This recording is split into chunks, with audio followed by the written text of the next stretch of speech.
presença portuguesa em Macau ainda hoje se posta como um enigma político. É que Portugal não tinha nem força militar, nem força política para impor a sua vontade num território tão longínquo como era este.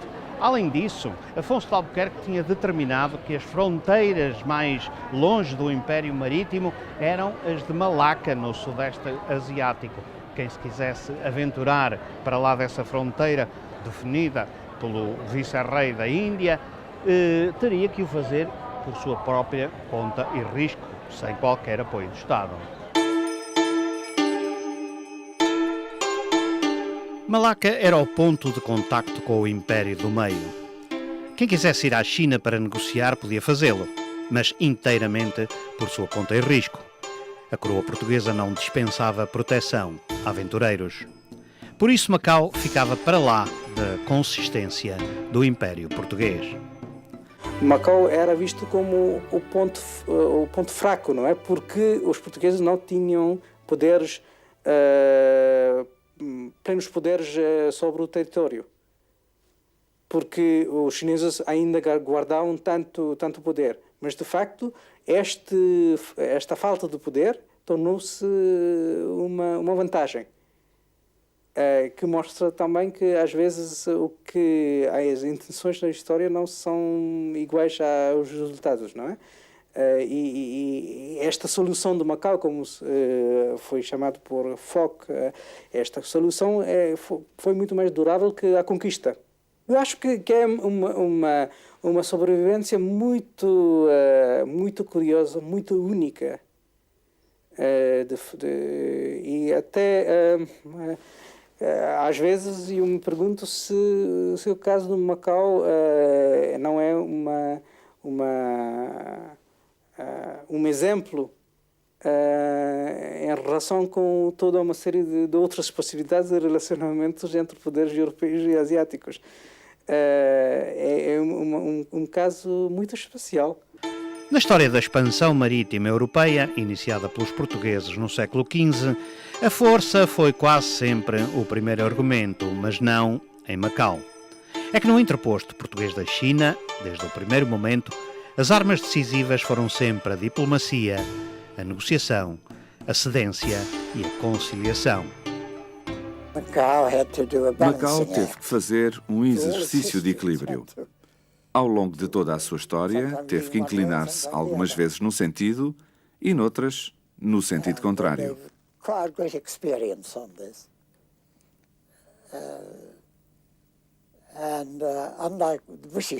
Os ingleses, quando ocuparam Hong Kong, revelaram uma atitude militar de força, ao passo que os portugueses em Macau nunca fizeram isso. Eles foram sempre muito prestáveis e diligentes, sem recorrer às armas, nunca levantando suspeitas entre os chineses.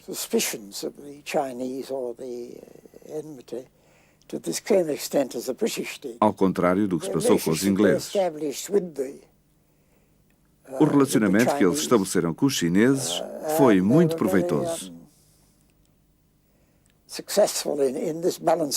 mediante esse exercício de equilíbrio. Houve tempos difíceis, como sabemos. Mas podemos concluir que os portugueses compreenderam muito bem o ponto de vista dos chineses e colaboraram com os chineses sempre que foi necessário.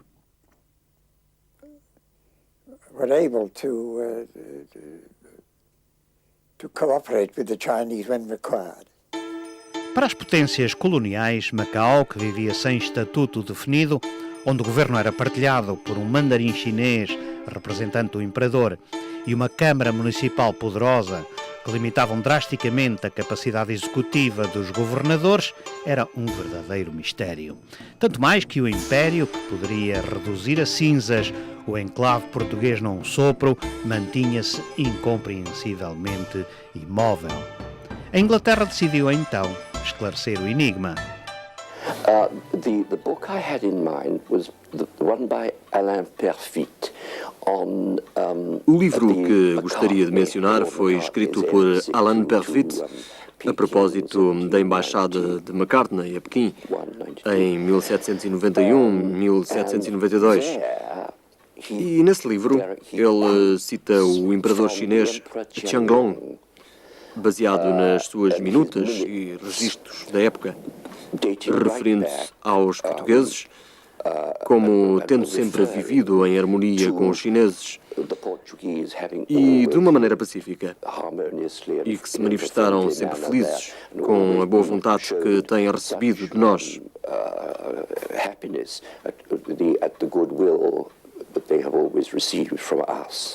Macau aconteceu à revelia do Império, mas era o único território colonial do mundo que devia a sua existência não a uma declaração de rendição ou a um tratado de paz.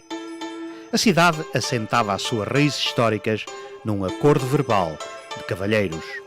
Desde 1554, em que o nosso capitão-mor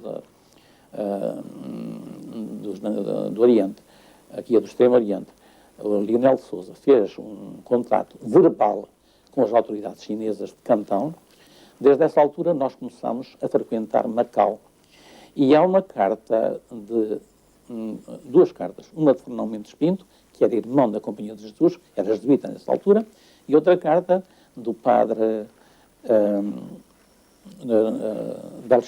Melchior Nunes.